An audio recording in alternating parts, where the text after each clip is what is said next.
Assalamu alaikum ағайын. Мен қысқа айтайын, бүкілі.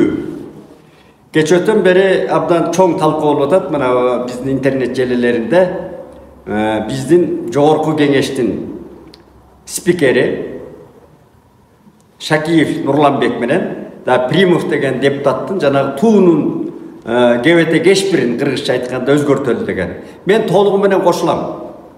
Бұл көптен бір туу алған егемендіктің башталышында біздің жанағы ошол кыргызча айтканда мамлекеттүүлүктүн эң белгиси, символикалары туура эмес алынган туугандар. Чоң талаш тартыштар менен ал бизге аксиома болбош керек. Мына эгемендик алгандан бери мамлекетибиздин мурдатан келаткан мамлекетибиздин байлыгы, ченемсиз байлыгы таланып тонолду. Таптакыр формациялар өзгөрүлдү, бийлик өзгөрүлдү, эмне деген өзгөрүүлөр болду. Качаана президенттер мезгил өзгөрдү. Бүгүн 21-кылымда ошол башында эрге кыйшык мингенбиз. Деп мен жазып да келатам.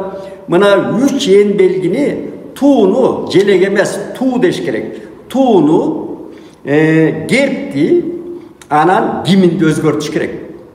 Мен мына кыскарта айтканда туу Кызыл туу бизде ала тоо жерибизде дүйнөдө жок 4 мезгил, сейрек мындай 4 мезгил жашаган. 4 мезгил көк теңир деп келген. Мына о теңирди көктө деген кыргыздар көккө сыйынган. Биздин байыркы аң сезимибизде генетикабызда көк деген түс.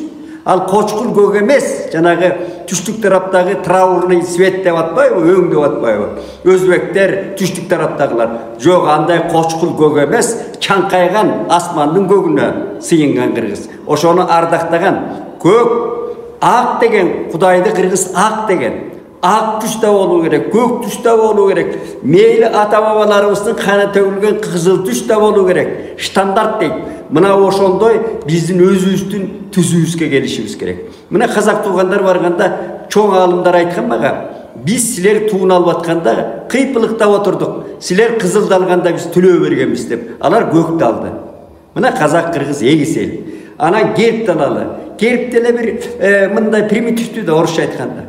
Мындай шашылышка алынган. Ак шуңкар дейт. Ал биз деген кырандардын көкжалдарга сыйынган, көкжалдарды тотемдик жаныбар катары көргөн, көкжал деп эсептеген шуңкарларды мына кыран бүркүттү таптаган, тилин билген элбиз. Ошондой эле мына гимнди алалы.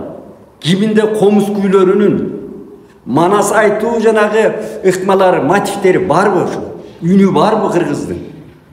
Bir Советтер Союзунан калган симфониялык bir үзүндүдөй сезилет мага.